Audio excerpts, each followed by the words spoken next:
Hey, what is up? Welcome to this featured Friday episode of the Wantrepreneur to Entrepreneur podcast. As always, I'm your host, Brian Lofrumento, and I know I say it every single week, but gosh, am I seriously so excited about today's episode because once again, I am not alone. I am joined by one of my, she has heard me say many good things about her in the past, but this is the first time that she's joining me here on the show. So I'm going to say it publicly here. One of my favorite human beings and entrepreneurs on the entire planet. She's a good friend of mine, all the way from Boston to Los Angeles. I'm joined by Melissa Rodriguez. She is a former 9-to-5 rock star. She was a consultant in the Big Four. She had clients like Disney and ESPN working on really big projects. She took all of that expertise. This girl is a hustler, and she started her own digital marketing agency in Los Angeles and also with a location on the East Coast back in Boston called Social Media Relations. They are shaking up the way that brands reach their audiences, use social media to connect with more people. I'm so excited because today's episode, we're not just going to interview Melissa. Parts of her journey are going to come up in this conversation, but we're really just going to have, because I know her so well, we're just going to have a deep and intimate conversation about the journey of entrepreneurship. Neither of us know where this one's going. I'm excited about this. Let's dive in.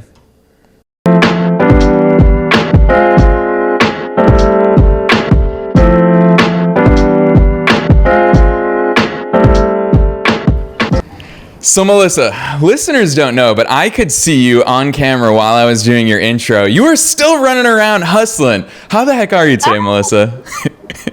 I'm amazing and so excited to finally be on your podcast. Honored to have made the list for this. I know what an extensive network you have and how many amazing people you're surrounded by. So thank you so much for having me. Heck yeah, I appreciate you coming on. And in the intro, I gave basically a little snippet of who the heck you are. Do you want to fill in any gaps for listeners? Wow, I was actually really impressed with how you described me because that was pretty on point. But basically, you got the gist.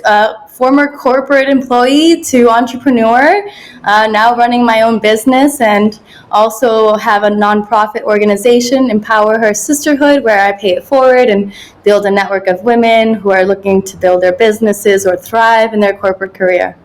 Heck yeah, I love it. Now, Melissa, listeners won't realize this, but you and I obviously know each other personally, and I feel like we always have incredible, just organic conversations about life as well as about business. And I think that Instagram story that you posted the other day, I couldn't help it because I think it was the meshing of life and business. And obviously, you've learned so much in your own entrepreneurial journey. I'll never forget the day when you went full-time as an entrepreneur. That was so exciting. And so I do want to talk to you about some of that stuff.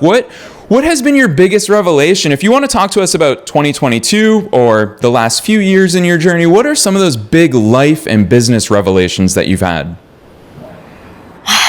Well, I'll share with you the first biggest one that I've come into acceptance with literally just this week. And it's the fact that the way that we run businesses, the way that we build businesses is changing. And a lot of the ways that we thought businesses would be run is a little bit more outdated nowadays. And we don't have to fit into this cookie cutter box of how you should run a business, that there's new ways and there's new emerging opportunities with technology that we can build businesses and thrive in them that didn't exist before. Yeah, I dig that. Come on, Melissa, give us publicly decry some of those. What to you, when you talk about that, what does the old way mean to you and what is the new and hopefully better way? Yes. This is such an important conversation because it's taken me a long time to accept that this is even possible, that it's even acceptable in the world to run a business differently. Somebody who's coming from corporate, I know firsthand what it's like to work in a corporate environment.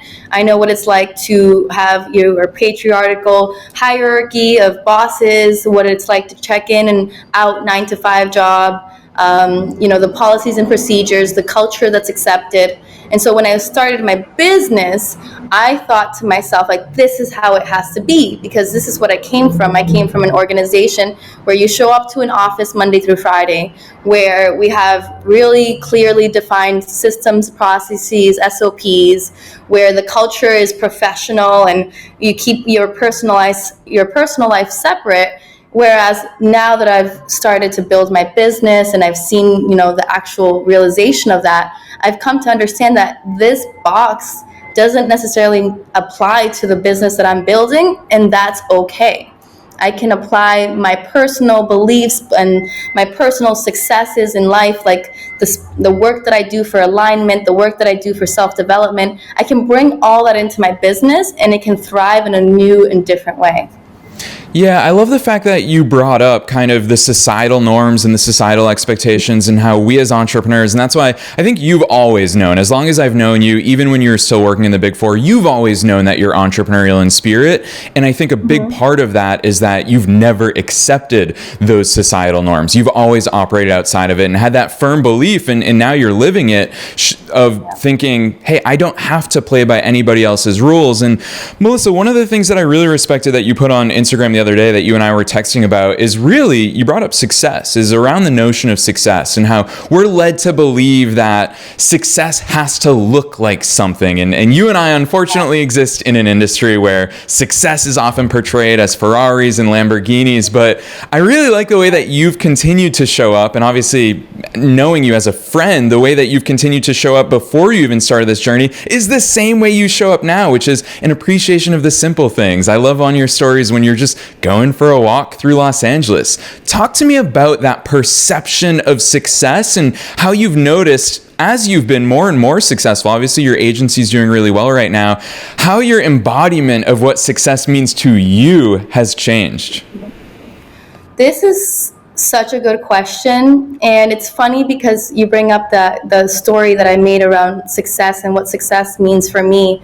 And it wasn't until I reached what I thought success meant that I understood Jim Carrey's quote, which you may be familiar with, where he says, I wish that everybody could be famous and rich so that they can see that that's not what it's all cracked up to be.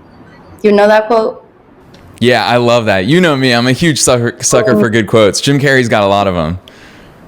And that didn't really fully resonate with me until I experienced it firsthand myself, where I set this really big vision of what I thought success meant. Like, if we make this type of revenue, we're successful. If we have this caliber of clients, we're successful. And I know we all say it, like, don't wait for something to happen to feel good. But we still do it subconsciously, and we still feel like if I make this much money, that's when I'm successful.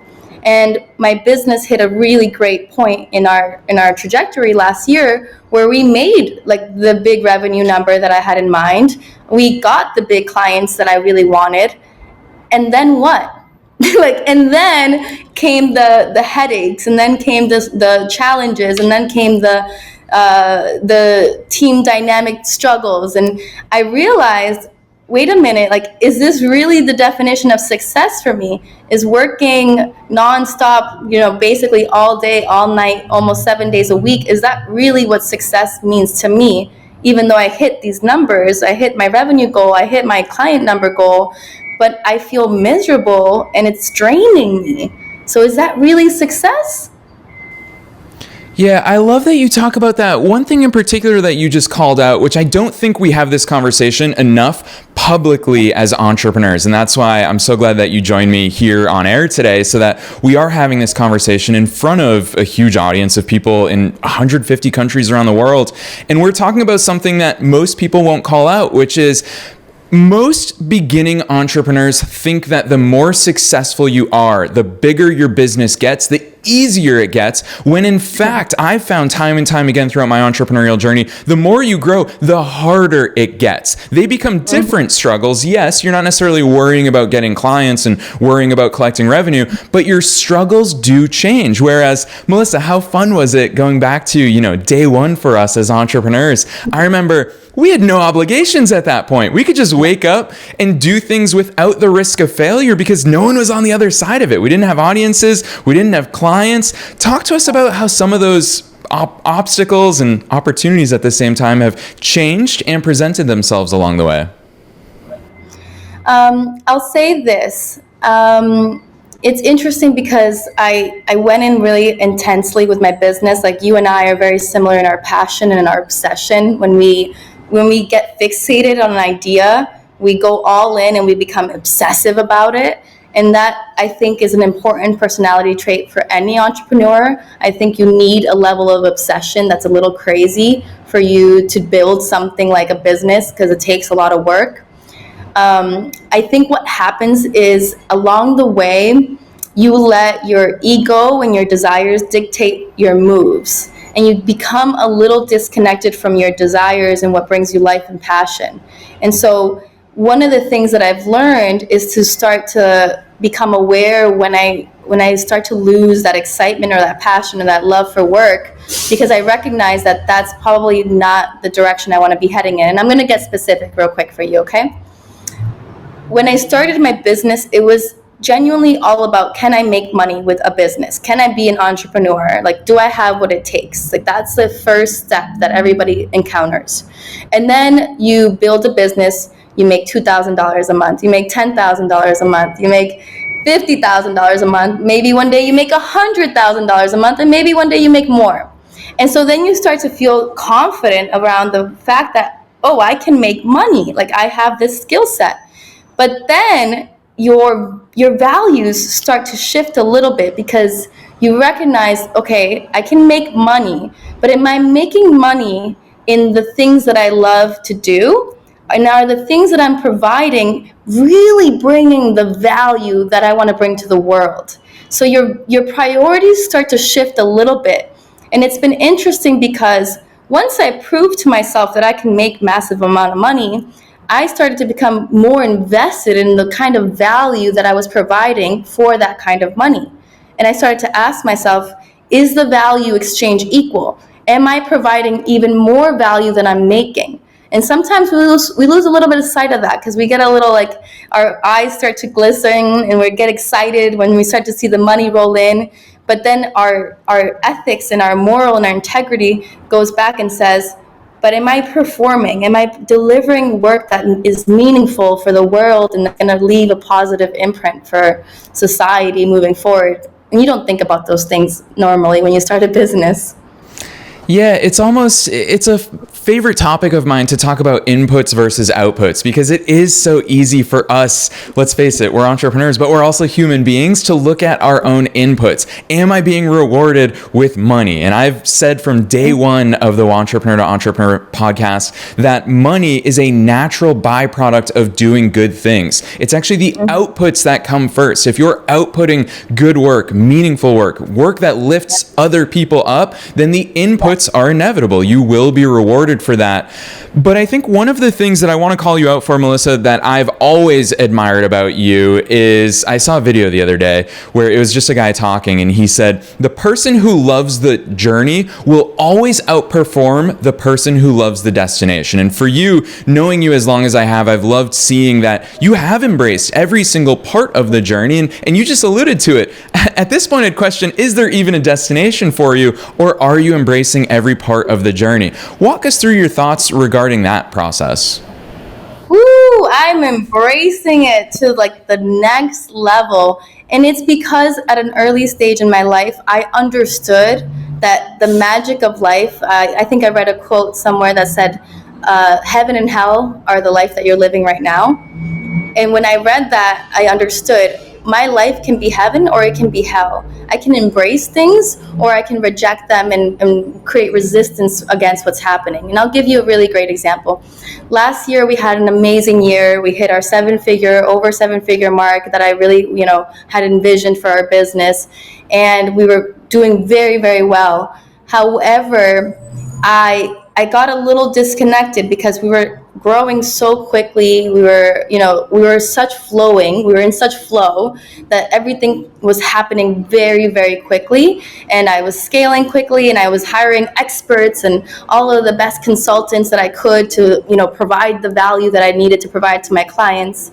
But then along the way, I started to second guess what my intuition already knows. I started to second guess my abilities that I have already honed in on. And I let other people take control in a way of the business and the vision that I had started to build. And that did not work. In fact, it caused us to lose some of our biggest clients earlier this year. And it was interesting because that was a really, really big hit for us revenue-wise. It forced us to downsize the company a little bit. But rather than rejecting what was happening in that moment, I looked at it as an opportunity to, one, purge people who no longer served our environment and our vision. Two, to reestablish our vision and our values and where we're going, and to cut out the fat in our business, the fat in our vision, the fat in the work that we were doing, and to rebuild from a new place where you leave what's not working, you keep what is, and you really enhance what's working. And when I had my difficult point in my business, was actually around March, April. And when I had that difficult point, rather than rejecting it and pretending it wasn't happening, I fully embraced it. And I said to my team, I sent out actually 2 communications. And I remember writing these. They were the hardest communications that I've written in my business because I have an employee base of 25 people at this point. And I said, hey, team, we have to downsize. Like, we are going through a tough moment right now because our business has suffered this kind of revenue loss. And so we need to streamline things. We need to find efficiencies. And that might mean some people we just can't afford to keep on. Some people we need to downsize their workload. But I said this. I said, we're going to get through this. Give me 60 days to get through this. And every step of the journey, as we were going through like this challenging months or two, I was keeping my team informed. Hey team, here's where we're at. This is really difficult. I know it's really uncomfortable, but this is the progress we're making. Hey guys, it's getting a little bit better. Here's the progress we're making. Oh, great guys, we got another really great client that's gonna help make up for this.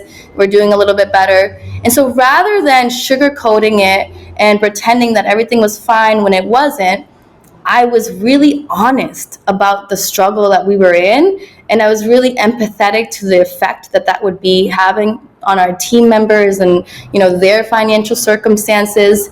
And the reason I was able to do that, and the reason I was able to lean into that, is because I understood, one, like, I have a lot of faith in my abilities to overcome it, and I wanted to show my team that just because we have down moments doesn't mean we can't recover.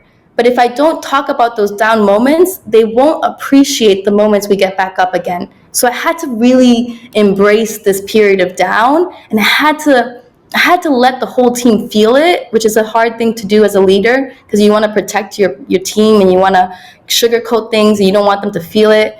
But it took me this experience to learn that you can't protect people from the bad the same way that you shouldn't protect them from the good.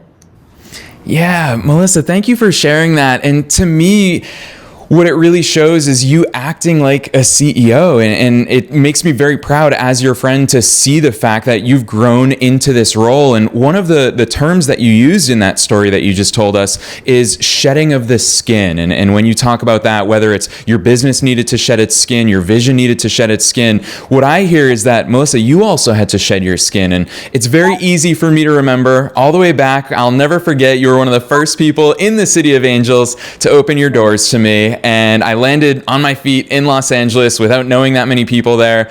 And I remember at that time, you were still working your job, you were dipping your toes into the world of blogging, you were trying to figure your stuff out. And what I see now, Melissa, is a new Melissa 2.0 or 3.0 or 10.0. I don't know what it is at this point. But to me, to reach a new level, we have to become a new us. You embody that in so many different ways. Talk to us about how Melissa, who is just starting out, how she's wildly different from the Melissa that we're listening to today. Ooh, my God, I got the chills as you were asking me that. I'm like, oh my God, I'm such a different person now. And it was only, 4.5 years, 5 years ago? It sounds like a long time, but it doesn't really feel like that long ago. The version of me that decided to step into an entrepreneurial, passion-focused career for myself felt very. She felt very desolate is the word. Like I had no idea what I was doing, so it just felt like I was in a bubble all my life working in corporate, and all of a sudden I'm entering this whole new world, which is real world, of building a business, and I didn't even know where to begin. I didn't even know how to create a proposal. I didn't even know how to talk about my services or sell myself. And so every step of the journey felt like this massive, uncomfortable step that I felt like I was at a disadvantage at, because I had no experience, I had no mentors, I had nobody around me doing the same thing. So it was a massive journey of discomfort, and I had to learn how to live in a discomfort place. I had to learn how to just be uncomfortable every single day, not knowing if I was doing the right thing, not knowing if I was moving in the right direction. Whereas 5 years later, a team of 25, a growing business, now 2 businesses and offices, 5 years later, I feel a little bit more confident in what we're doing. I feel a little bit more confident in the things that it takes to build a team and a company. And what I also understand is that not everyone has it figured out. And just because someone succeeded this way doesn't mean that I have to go that way to succeed. That I'm able to create a new way of success that is more aligned with my own personal values and beliefs, versus in the beginning, I felt like I had to fit into a box. I felt like I had to watch these courses and do A, B, C to be successful. And because they had done that way, because I had no idea. So you don't know what rules to break until you learn the rules. So I had to learn the rules, and now I feel like I've learned them, and I'm confident enough to start breaking them in a way that feels more aligned for me. It's funny. You said that you realize that not everybody has it figured out. Melissa, I think at this point in our journeys, we know that nobody has it figured out is the real truth. But the big thing that I hope listeners take away from what you just said is that I think a lot of people make the mistake of believing that you need confidence to get started, when in fact you need to get started to have confidence. It's a chicken or the egg problem, and I think that you found it by really just powering through those early struggles. You're supposed to go through those early struggles and find your feet. But one other thing that I so consistently see in your story and in your journey, Melissa, is a big time embracing of this too shall pass. And for a lot of us, we've always experienced great things in our lives, and we're very fortunate for that. And I think that the pandemic starting really put into focus that bad things can happen at any given moment in time. Things can get challenging. And so when I look at you and your story and your success and your growth trajectory, the thing that I'm always reminded of, and especially that story you just shared with us, is that the bad times, those pass. But the good times, those also pass. Talk to us about how you've been able to embrace the notion of this too shall pass, because let's face it, you just told us about something that's so difficult, about having to downsize, about losing clients, and even the way you talk about it, you recognize this is going to pass and we're going to deal with this. And you said, hey, give me 90 days, give me 60 days and I'm going to deal with it. It's because you know it's going to pass.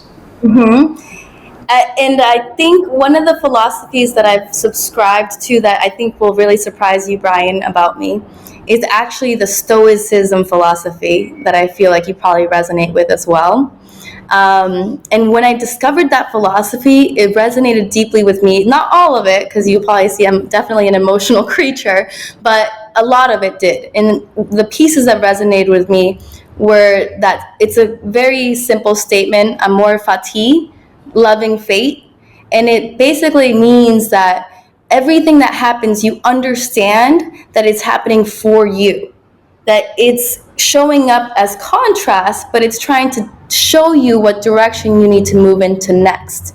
So when something bad happens, or bad as some people describe it, I don't think of it as a bad thing. I think of it, I love this thing because it's showing me something I need to change in my business or in my personal life so that I can move past this.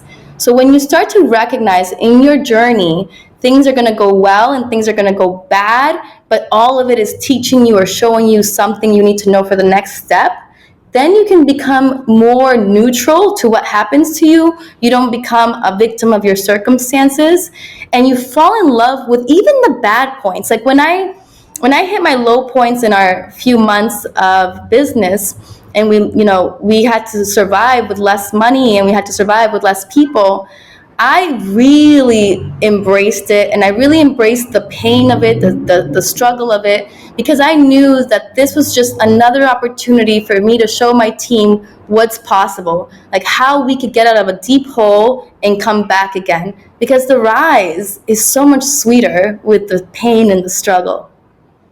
Yeah, I guess I should whip out. It's my favorite 50 Cent lyric of all time, where he says, "Joy wouldn't feel so good if it wasn't for pain. Sun wouldn't be so good if it wasn't for rain." And it's absolutely true. There's so many things that I hear in that, Melissa. Obviously, you and I mean, we do this, is we could talk for days about entrepreneurship and about life and about growth and all of these things. But one of the big things that I am hearing from you is really that concept. Are you familiar with the Chinese parable about the farmer? Maybe tell me the Chinese It's so parable. good. This is like I feel like I've been sharing this parable with everybody lately, which basically says that one day a Chinese farmer, he had a horse on his farm and the horse ran away. And all the other village people came to him and they said, "Oh my gosh, we're so sorry. That sucks that this happened to you." And the farmer said, "Maybe." And then the next day, the horse came back with 7 other wild horses. And all the village people rejoiced for the farmer. And they went to his farm and they said, "That's incredible. You now have 7 horses." And the Chinese farmer said, "Maybe." And then on the 3rd day, one of the wild horses broke his son's leg, which is a terrible event, obviously. And all the village people came to his house and they said, "We're so sorry. That's such a bad thing that happened." And the farmer just shrugged his shoulders and he said, "Maybe." The next day, the Chinese military came to their farm, and one of the military officers looked at his son, and instead of drafting him into the war, he said, "Well, your son is wounded. He can't go to war." And all the village people said, "You're so lucky that that happened." And the farmer said, "Maybe." And it really is that detachment of good versus bad, and just that the reality of things happen. They happen in life. And I love the fact that it's been a word that so many entrepreneurial conversations I've had recently have included, Melissa, which is survive. You brought up surviving versus thriving.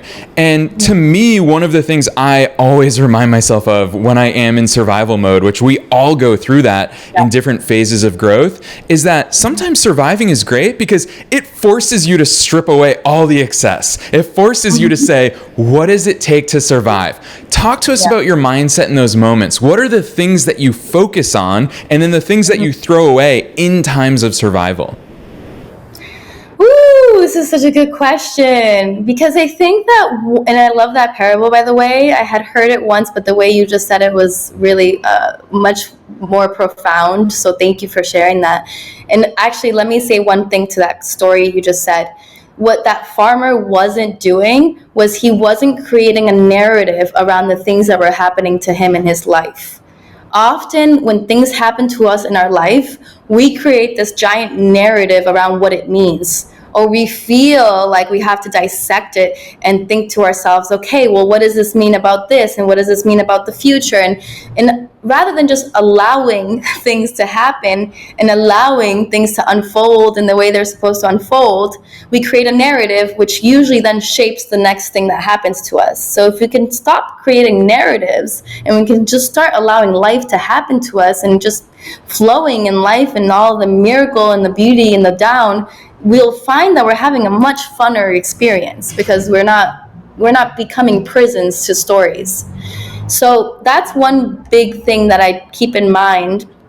And then the next thing that I want to talk about with highs and lows and how you get through the low moments is that your business is directly correlated to your personal mindset.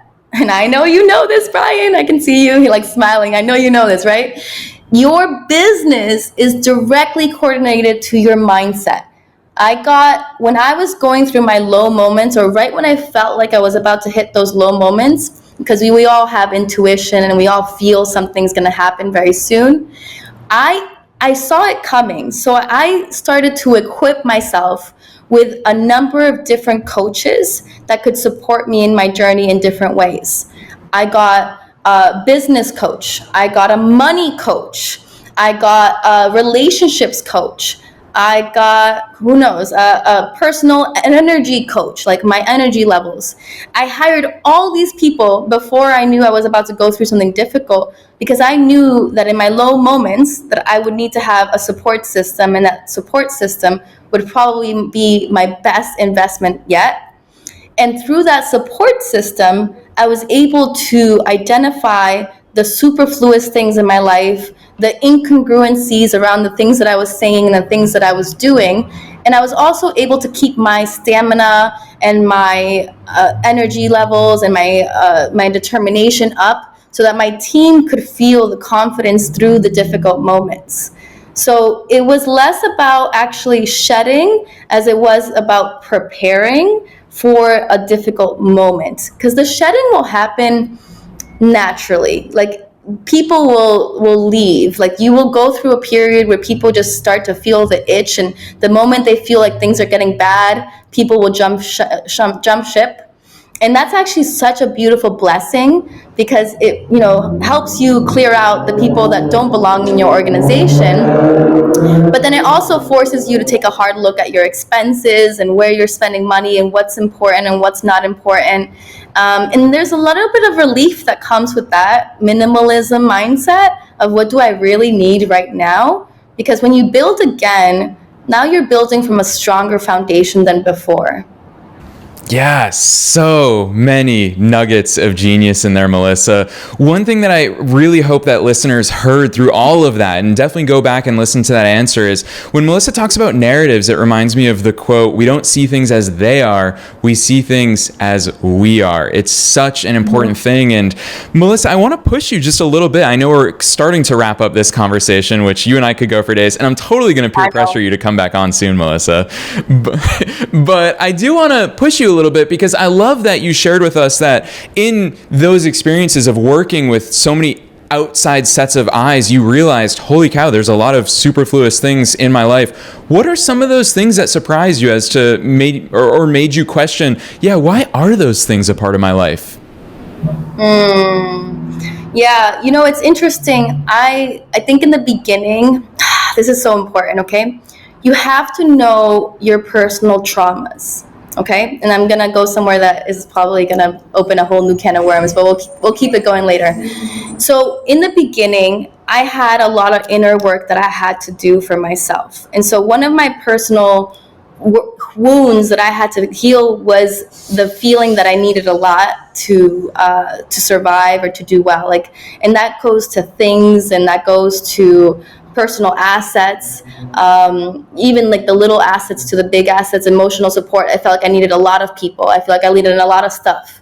But once I started my healing journey, I started to figure out why I was having that need for a lot of stuff. And so that also transcended into my team. I felt like I needed a lot of people to do the work we were doing. So I was hiring like crazy, one person for social media management, one person for community management, one person to write the captions for the copywriter. And granted, you would need all those things, but you don't necessarily need them all at once. And you can get a little bit more savvy in the beginning where you hire someone who can help cover 3 different job roles, even though it's not the ideal situation. It's the realistic situation you should be in when you're a brand new business.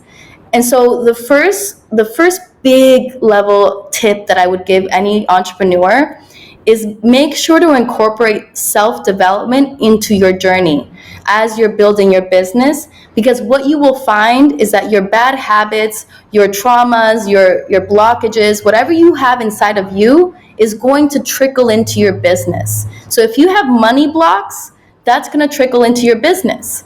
If you have like hoarding mentality, that's going to trickle into your business. So you have to incorporate 2 of these components in order for your business to succeed.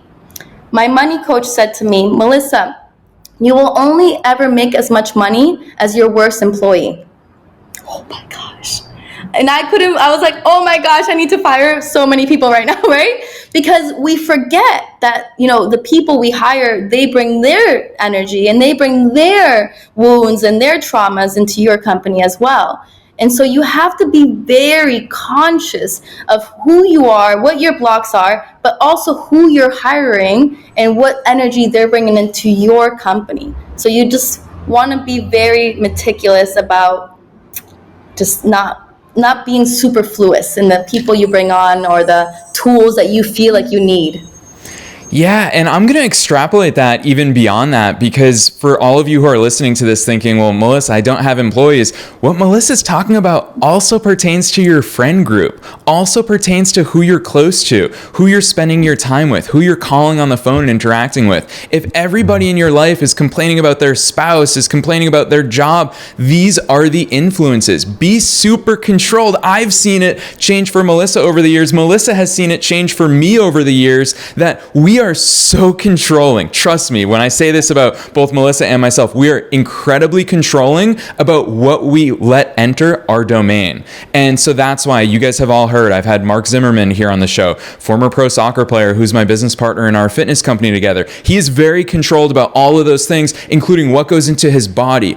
Be super controlled about that stuff. Melissa, I think it's so cool that you came on here today and shared all of your thoughts. We got a taste of all that genius inside of your brain, and I know we're going to continue this conversation. What's one thing, just to tease a future conversation, I'd be curious, and this is also for me, I'd be curious to hear something that you've been thinking about lately, whether it's a revelation about life or business, or if it's intertwined in both of them that's made you say, this is something that I want to think about and something that I think we should talk about more publicly as entrepreneurs. Yes, I think I alluded to it in the beginning of my conversation, and I'll end it with this. It's that there's a new wave of business owners coming up in this world that are going to teach our future generations the best way to run a business. And so if I can leave you with anything, it's to have the confidence to embrace whatever way you feel like you want to build your business. Allow yourself to do that, because just like you said earlier, nobody's got it figured out. And so if you're looking left and right for how to do things, you're probably going to copy someone who doesn't have it figured out, and it's not going to feel in alignment with you, so you're not going to thrive in the way you should. So if you start to just trust yourself and start to understand that whatever you do is equally as successful as anybody else, that you can have success in the way that brings you the most joy, the most flow, the most happiness. And if you're in flow, if you're in alignment, and if you feel peace and joy along the way, you're probably doing the right thing. So just trust that and run with it.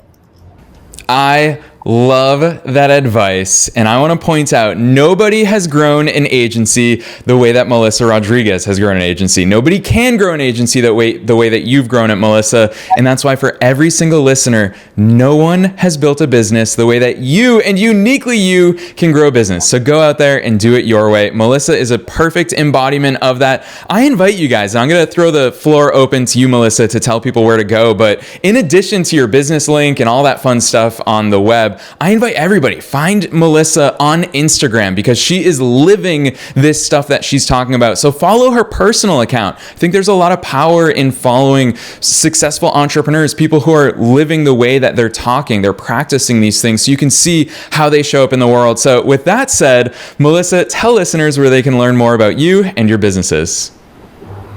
Awesome.